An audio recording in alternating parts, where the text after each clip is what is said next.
2 metre ஆழம் மற்றும் 45 metre அகலம் உள்ள ஒரு ஆற்றிலிருந்து நீரானது 3 கிலோமீட்டர் பெர் அவர் வேகத்தில் கடலில் கலக்கிறது எனில் 1 நிமிடத்தில் கடலில் கலக்கும் நீரின் அளவு எனக்கு என்ன? இதை கண்டுபிடிக்கலாம். ரொம்ப ரொம்ப சிம்பிளான ஒரு கொஸ்டின் தான். பட் பார்க்கும்போது வித்தியாசமா தெரிற மாதிரி இருக்கலாம். ஓகே, இங்க என்ன இருக்கு? ஆழம் அகலம் கொடுத்தாங்களா? இப்ப ரெண்டுமே பெருக்கும், அதாவது பரப்பு கண்டுபிடிக்கும் வச்சுக்கோங்க. அப்ப 2 × 45 பெருக்கல் வரும் 900 மீட்டர் ஸ்கொயர்.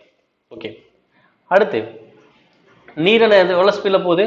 3 கிலோமீட்டர் பெர் அவர். அப்ப கிலோமீட்டர், அது மீட்டர் இருக்கா? அப்ப என்ன பண்ணுங்க, கிலோமீட்டர் மீட்டரை மாத்துங்க. மாத்திரம் எவ்வளவு வரும்? 3000 மீட்டர் பை ஹவர்னு இருக்கும். ஓகேங்களா? இப்போ என்ன பண்ண போறேன்னா, இது ரெண்டையுமே பெருக்கிக்க போறேன். என்ன பண்ண போறேன்? ரெண்டையுமே பெருக்க போறோம். பெருக்கணைக்கு எவ்வளவு வரும்?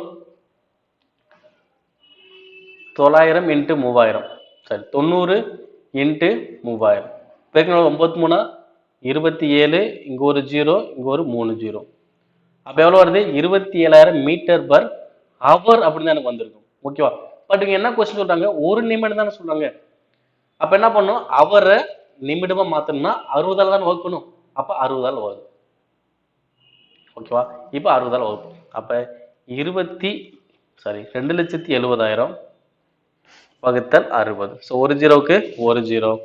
1 6 4 6 24, மீதி 3 30ல 5 2 0.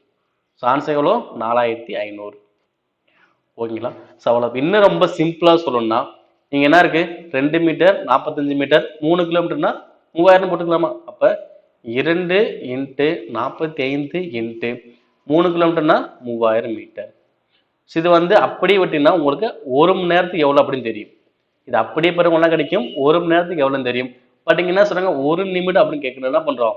60ஆல டிவைட் பண்ண போறீங்க. அவ்வளவுதான்ப்பா. இதை மட்டும் நீங்க போட்டா கூட போதும், உங்களுக்கு ஆன்சர் வந்துடும்.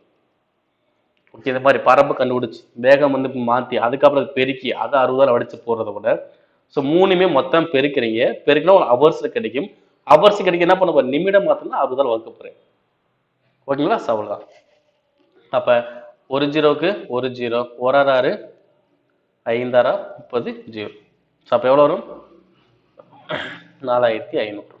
ஓகேங்களா? அவ்வளவுதான்.